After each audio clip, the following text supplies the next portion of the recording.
السلام علیکم ورحمۃ اللہ وبرکاتہ نحمدہ و نصلی علی رسولہ الکریم اما بعد اعوذ باللہ من الشیطان الرجیم بسم اللہ الرحمن الرحیم۔ میں غلام جیلانی مصباحی خطیب امام گلزار مسجد منگل بازار جالنا آپ سے مخاطب ہوں۔ دیکھیے حضرات، لاک ڈاؤن اور دفعہ 144 کی وجہ سے 4 لوگوں سے زیادہ ایک جگہ جمع ہونا ملکی قانون کے خلاف ہے۔ شاشن پرشاسن کی طرف سے بھی سختی کے ساتھ عمل کرانے کا حکم جاری ہے اور مرض کے تیزی سے پھیلنے کا سلسلہ بھی جاری ہے، اور اب تو ہمارا شہر بھی اس کی چپیٹ میں آ چکا ہے، الامان والحفیظ۔ اور یہ خلاصہ ہو گیا ہے کہ مسجدوں اور عبادت گاہ اور عیدگاہوں میں انہی 4 لوگوں کو جو 5 وقتہ نماز اور نماز جمعہ پڑھ رہے تھے عید کی نماز ادا کرنی ہے۔ تو چونکہ جمعہ کی طرح عید کے لیے بھی کئی شرطیں ہیں جو عام طور پر گھروں میں نہیں پائی جانے کی وجہ سے جمعہ اور عید کی نماز گھروں پر ادا نہیں کی جا سکتی ہے، اور چونکہ شوق اور جذبہ کے بعد بھی عبادت گاہوں میں عید کے لیے نہ جانے کی مجبوری ہے، یہ عذر ہے، اور حکومت کی ممانعت اور ضرر کی وجہ سے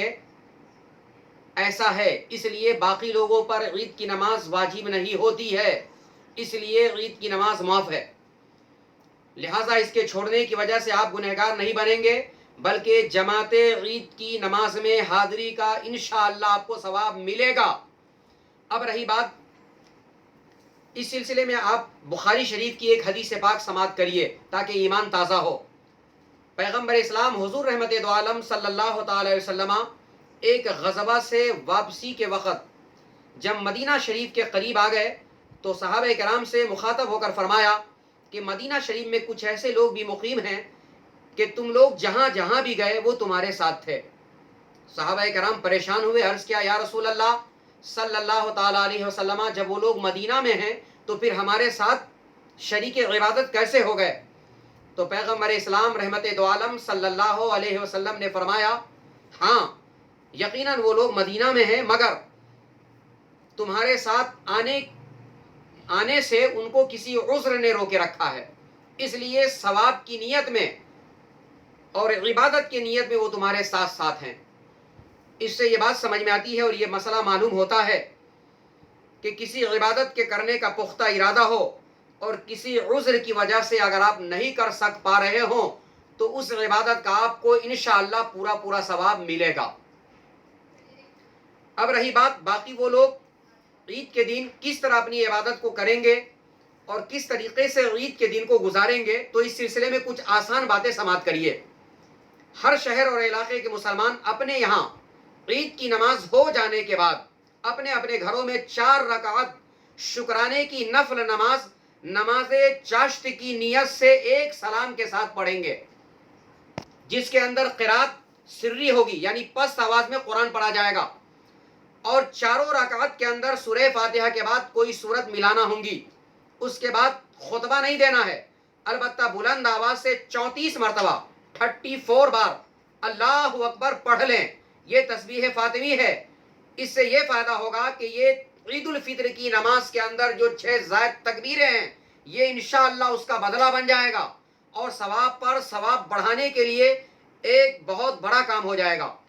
نیت اس کی اس طرح کریں، نیت کی میں نے 4 رکعت نماز چاشت کی نفل، اللہ تعالیٰ کے واسطے منہ میرا کعبہ شریف کی طرف اللہ اکبر۔ اس نماز کو تنہا پڑھنے کی فضیلت زیادہ ہے، اگر گھر میں چند لوگ ہیں اور اگر آپ چاہیں تو جماعت بھی کر سکتے ہیں، اس میں کوئی حرج نہیں ہے۔ گھروں میں عید کی جماعت قائم کرنے کی وجہ سے حالات اور وقت کے تناظر میں بھی خطرہ اور ضرر ہے، آزو بازو کے لوگ جماعت کے نام پر جمع ہو جائیں گے، اس کا خطرہ ہمیشہ برقرار رہے گا۔ لہذا شریعت اسلام کی طرف سے جو رخصت دی گئی ہے ہم نے اور آپ نے اس پر عمل کرنا چاہیے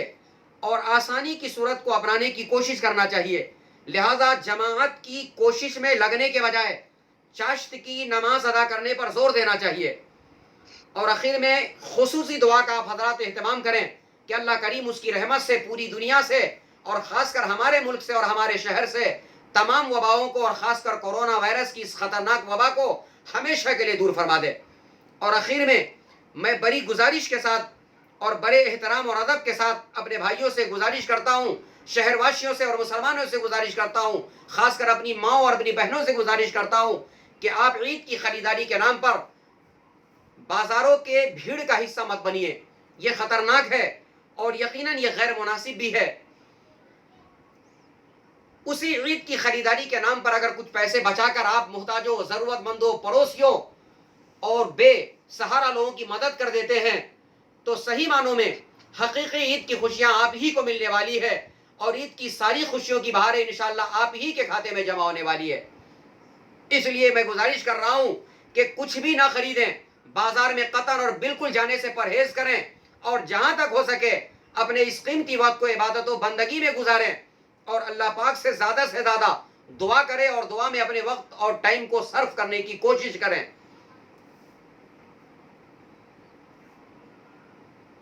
انشاءاللہ عز و جل مجھے امید ہے کہ بہت جلد اللہ کریم اپنی رحمت سے ہمارے اور آپ کی حفاظت فرمائے گا، اور صحت و رحمت کی بے پناہ برکت و سعادت سے ہمیں اور آپ کو مالا مال کر دے گا۔ ان چند گزارشات پر پورے شہر واسیوں کو، خاص کر مسلمانوں کو عمل کرنے کی گزارش ہے۔ والسلام علیکم ورحمۃ اللہ وبرکاتہ۔